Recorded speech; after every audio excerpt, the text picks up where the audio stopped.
I was hoping to take a little bit of a break from talking about the Veilguard, but I can't because there's been some very good news, some very positive news, encouraging news. The game has bombed. It has failed miserably, meaning the good guys being us, we've won, and the bad guys, anyone who thought this piece of garbage was worth playing, that buying it was owning the chuds and we're moving society forward, they've lost. The game is a commercial flop. BioWare, they've already ran away with their tail between their legs. They've moved on to Mass Effect. It's not looking very good. And many of the people who tried to claim that the game was a success, reviewers, mainstream game journalists, whatever they call themselves, they've now basically disappeared, or in some cases they've tried to actually hide that they were calling the Veilguard a success. They've tried to backtrack because it's just painfully obvious that this thing is a flop. And there's quite a few things that point to this. We're not just going off like one rumor or something, but we will start with this article, which does mention Dragon Age the Veilguard is rumored to have sold less than Star Wars Outlaws. Now that'd be pretty bad because despite Ubisoft's millions and millions of dollars in marketing, Star Wars Outlaws was a bomb. It sold something like less than 1 million copies within the first week or two. And I was kind of shocked by that because I had a feeling that Star Wars Outlaws would be like another Hogwarts Legacy, where despite the Star Wars IP being down the toilet, like it's pretty much embarrassing now. Like there was a time where anything Star Wars would get most people excited. Now you just kind of groan if you see anything to do with the IP. It's been totally run into the ground. But I just thought, given sort of open world, you can be a gunslinger or whatever it was, that it would be like a Hogwarts Legacy, where you'd get people who just want to live out that fantasy, open world, go to different planets in the Star Wars universe. But instead, and I love seeing this these days, it's happening a lot, people recognize that the game was crap. They told everyone, they went online and said, this is rubbish, don't buy it. And people responded. No one bought this game despite, it could be a cool fantasy, because people just aren't accepting dog shit products anymore. It doesn't matter how you try and market it, how you try and sell it. Not very good. So Outlaws bombed less than 1 million copies. And it seems like the Veilguard may be in the same boat. I'm not sure if that less than 1 million was just PC or it was across the board, but it's still pretty bad. And the Veilguard probably had a longer development cycle, given it was in development hell, it was a live service, then it wasn't, then it was something else. It went through a few different iterations. Probably a longer development cycle than Star Wars Outlaws. So a bomb in the same territory is really, really bad. Like, is Mass Effect 5 gonna happen? I kind of have a theory that it won't, because what we've seen across the industry is that when a studio gets done with a big game, then their publisher, their owner, shuts them down. And I feel like the reason we're not getting any DLC, any sort of expansion for the Veilguard, is BioWare was shit scared that their product sucked. What they'd sunk 5 years into was no good, no one was gonna want it. That they immediately moved straight onto Mass Effect 5, and they'd already been doing sort of pre-production to make sure they were right in the thick of development when the Veilguard released, because they were worried they'd release this turd, then EA would have a look and go, hang on, this game sold terribly, no one likes it, let's just shut you down because you're not really doing anything now anyway, and we're not approving something brand new. Now, I don't think that will save BioWare, but I do think it's part of the reason they didn't try and get approval for making DLC or anything like that. They know it's bad and they wanted to move on as quickly as possible. Now, this is just a rumor. Maybe it didn't do as badly as Star Wars Outlaws. But if you even just look at the Steam charts now, I remember all of that bragging that went on release day, the day after, and so on, where Veilguard was at #1, and it was the biggest achievement ever, even though there was basically no other game that had come out at the same time. Veilguard's #1, it has to be a success, right? We don't need to look at the actual numbers. Steam charts, #1, it has to be a success. That's what they said, but it's been a week or two now, some time has passed, and the question is, are people still buying it? Are people recommending it to their friends? Are people seeing the online reception, deciding to pick it up? I don't think so, because we look down the list, Veilguard has slipped from #1 to number 15.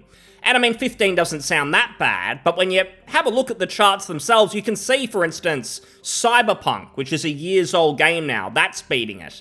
Baldur's Gate 3 is beating it. And I mention those ones because something funny seems to have happened, where the Veilguard releases, the reception from gamers is extremely middling, and people who are like, you know what, I'm interested in a new RPG, but I don't know about this. This looks terrible. Well, don't you worry, because CD Projekt Red, they've capitalized and discounted their flagship games in Baldur's Gate 3 Cyberpunk. So it's like, no, there is an RPG that you can buy that you might enjoy. And those games are now doing better in the charts, despite being pretty old at this point, compared to the Veilguard. The player numbers look terrible. 26,000 for the Veilguard, like a week after release. That's half of the amount of players who are playing Baldur's Gate 3 right now. And I bet a lot of those people playing are into like their 5th playthrough. They'd rather play that for the 5th, 6th time than they would even play the Veilguard once. And what is just extremely clear at this point is with the Veilguard, there were people who bought it the moment it came out. They were excited because finally we're getting a Dragon Age title again. But those are the only people who bought it. People who are going to get no matter what. It doesn't matter if it got a 1.5 out of 10 from IGN. Doesn't matter. They were going to pick it up because they had to see how the series continues or ends, I think is going to be the case. So these people were definitely going to buy it, but no one else has. They're not getting the supposed casual audience, which is why they dumbed down the game, changed the style, chasing a mobile phone audience with the visuals or something. None of those people have bought it. It's purely been the hardcore fans, and they hate it. A lot of them try not to admit it because they're like, oh, can I criticize the game? There's a non-binary person in there. And if I admit that I'm not enjoying the game, that means I'm not being inclusive enough, so I'm caught between a rock and a hard place. Very difficult to find anyone who actually enjoys it. At best, people will just say, oh, you know, it's not the worst thing in the world. It's a way to kill a bit of free time, kill an afternoon. But that's literally it. No one's enjoying it. The player numbers reflect it. It looks like a flop. And someone else who supposedly is an insider in the industry, always bragging about that at the very least, he's kind of admitted this as well. So Jason Schreier, according to this tweet here, about a week or two ago, I talked about it at the time, he put out a tweet that said, go woke, go top of the charts. We're not going woke and going broke. The Veilguard's a mammoth success. Look, we're absolutely owning the chuds. And his evidence for that was that there was 70,000 peak players. And in Jason's mind, that was probably just the beginning because the games come out, some people buy it, but now there's surely going to be so much positive word of mouth. Everyone's going to love this. I mean, you've got a quest line where a riveting non-binary character comes out to her mother. Who's that not going to appeal to? Come on, you've got the incredible writing, dialogue across the board. Incredible vibe just in general. This game's going to be a real belter. But sadly for Jason, since he put this tweet out, it's all been downhill. The line's been going down. Less and less people are playing. And he really should have predicted that. I don't know why he got overconfident early on, because someone called him out and said, hey, there's no way that you genuinely like this turd. And he admitted, I actually don't like the game very much, but I do like seeing you chuds get dunked on. Now again, I've already talked about this. That's not the interesting part. The interesting part is he deleted the post.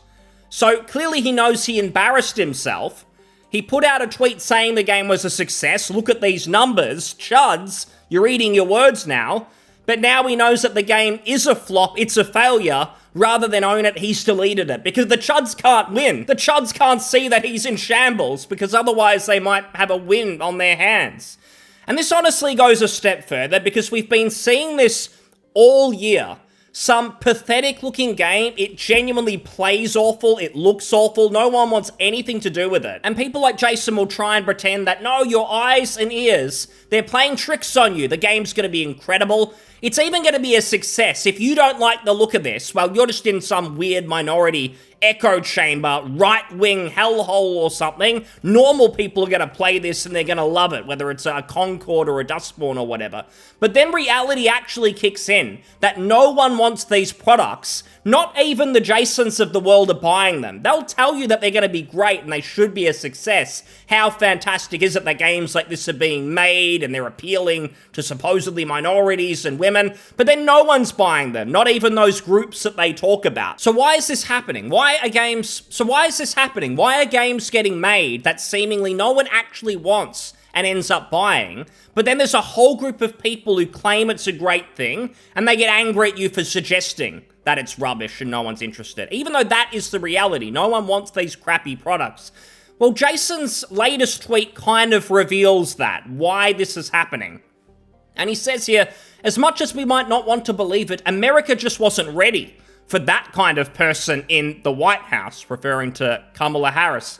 The Democrats need to think twice before ever again nominating a Dreamcast fan, which is a sad, pathetic joke about her vice presidential nominee pick, Tim Walz. I'm not even going to go into that, but I know it's cringe when someone from outside of the US, you might be shocked to hear, given my accent, I don't live in the United States, when we talk about US politics. I know that can be cringe, but I just mention it because seeing the results, seeing Trump win, it just reminded me of all of this crap. We're gaslit for years on end about every stupid game, about the way of the world. People like Jason will say, the world's changed.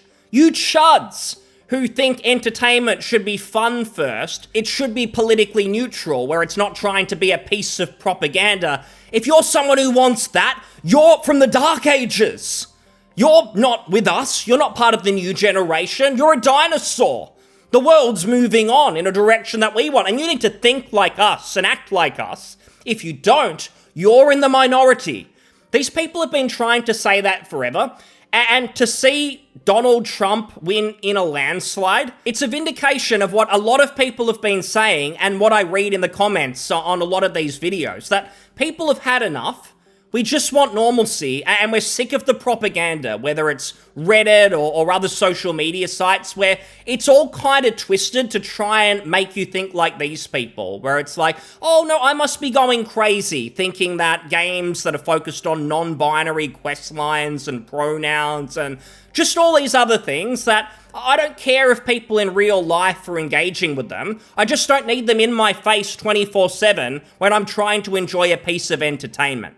That's what it's really about for me, is just stop destroying the mainstream culture. Stop trying to bring lunacy into the mainstream, because it's not happening. People have had enough. And when you think about it, these last few years, the amount of games, IPs that were once beloved, that are being destroyed because they're being twisted into propaganda, these political messages. The same for TV shows, movies. So many of them are unwatchable.